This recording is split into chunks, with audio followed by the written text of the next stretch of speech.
फवाद साहब, article 63A की तशरीह मुझे याद पड़ता है तब हुई थी जब आप PTI के रूरवा भी थे। आपकी नज़र में वो तशरीह आज दुरुस्त है या गलत है?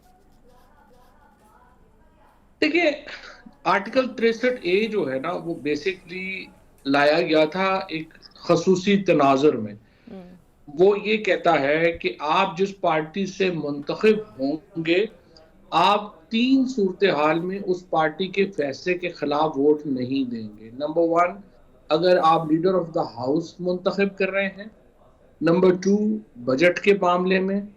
तीसरा, नो कॉन्फिडेंस के मामले में। और चौथा, किसी कॉन्स्टिट्यूशनल अमेंडमेंट के मामले में। अब असूली तौर के ऊपर अगर आप डेमोक्रेसी के नुक्ते नज़र से देखें तो ये आर्टिकल एक्चुअली अनडेमोक्रेटिक है, क्योंकि अगर आप बरतानिया में देखें, अमेरिका में देखें, तो हर पार्टी का जो बंदा इलेक्ट होता है उसको ये राइट दिया जाता है कि वो अपने मर्जी से वोट करता है। लेकिन यहाँ पे चूंकि बेनजीर भुट्टो के खिलाफ जब नो कॉन्फिडेंस आई, बाद में नवाज शरीफ साहब के ऊपर जो है वो ये हुआ, तो horse trading became a culture. It became a new normal in Pakistan politics. तो लिहाजा पीपल्स पार्टी ने और नून लीग ने फैसला किया कि हमने हॉर्स ट्रेडिंग के खिलाफ ये अमेंडमेंट लेके आनी है। अब आप इसी अमेंडमेंट में देख रहे हैं कि जिस तरीके से लोगों का वोट दिलवाने की कोशिश हो रही है, किसी को खुद अगवा कर लिया मेंबर पार्लियामेंट को, किसी के बाप को अगवा कर लिया, किसी की फैमिली को अगवा कर लिया और बाजू मरोड़ के कहा कि आपने इधर जो है वोट देना है। अब इस सूरत हाल में आप देखिए, या तो आप आर्टिकल 63 मुकम्मल खत्म कर दें, दूसरी सूरत में जो हॉर्स ट्रेडिंग जिसके लिए ये बनाया गया था आर्टिकल, वो तो सूरत हाल आज दरपेश है। और बदकिस्मती से पीपल्स पार्टी जो है और नून लीग, जिन्होंने ये फैसला किया था कि ये हमने इसके ऊपर अमेंडमेंट लेके आनी है, अब वो अपने हक में इस्तेमाल करने के लिए इसको ख़त्म करना चाहते हैं। बिल्कुल ठीक है।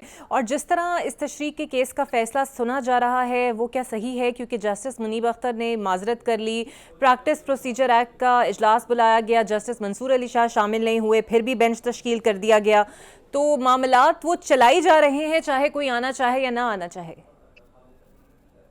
देखिए, वो ये है ना कि ये मामला ये है कि फायज ईसा साहब के जो ये बुरा क्यों लग रहा है, बुरा ये इसलिए लग रहा है कि हर शख्स को पता है कि फायज ईसा साहब की जो तुसी है मुद्दत मुलाजमत में, उसके लिए ये सारा मेला रचाया जा रहा है। और चीफ जस्टिस साहब फिर ये कर रहे हैं कि जो भी तरमीम जिससे नून लीग और पीपल्स पार्टी का नंबर बढ़ता है पार्लियामेंट में और तरमीम की तरफ जो है वो आसानी होती है, वो बेंच खुद हेड करना शुरू कर देते हैं। इससे पहले उन्होंने 3 मेंबरान असम्बली की अनकॉन्स्टिट्यूशनली जो रिकाउंटिंग अलाउ करके तो नून लीग का नंबर बढ़ाया। फिर आर्टिकल 63A का केस इस वक्त लगाना लेकिन ना 2 साल से रिव्यू पेंडिंग है, तो 1 महीना और भी तो पेंडिंग रह सकता था ना। लेकिन इसको जिस तरह से फिक्स किया गया, फिर जिस तरह फायज ईसा साहब जल्दी में खुद इसके ऊपर जो है वो बेंच पे बैठ के, और फिर आपको मालूम ही है जो 4 जजेस लगाए गए, जिनमें एक तो एडहॉक जज है, और उनको लगा कि ये किया जाएगा तो कौन इसको मानेगा। और जाहिर है कि जुडिशरी से एतमाद, सुप्रीम कोर्ट से इस तरह के फैसलों से एतमाद उठेगा ही ना। फायज ईसा साहब पे तो एतमाद किसी को भी नहीं है। बिल्कुल ठीक है। और फवाद साहब, चौधरी इफ्तिखार से लेकर जस्टिस साकिब निसार हो या फिर खोसा साहब हो, बंदयाल साहब हो या अब काजी फायज ईसा साहब हो, गुज़िश्ता 1 दहाई से ये जो तकसीम का आंसर है ना, ये वाज़े नज़र आ रहा है। जिम्मेदार कौन है? अदलिया के अंदर खुद मौजूद लोग या फिर बाहर से? देखिए, ऐसा तकसीम कोई बुरी चीज नहीं है सुप्रीम कोर्ट में। उसकी वजह यह है कि डाइवर्सिटी, ये कोई रेजिमेंट तो नहीं है कि जिसने एक तरह से सोचना है। लेकिन अभी जो फैसला है उसमें मंसूर अली शाह साहब ने पूरा पैरा लिखा है कि क्या एक्सपेक्टेशन होती है जब जज जो है वो डिफर करते हैं एक दूसरे से। और कैनेडियन कोर्ट की उन्होंने उसमें जजमेंट दी है, बहुत ही खूबसूरत जजमेंट है जो उन्होंने ये लिखी। तो उसमें यह है कि डिसेंसी का एलिमेंट रहना चाहिए, एक दूसरे से एहतराम का एलिमेंट रहना चाहिए, और अपनी अपनी राय होनी चाहिए।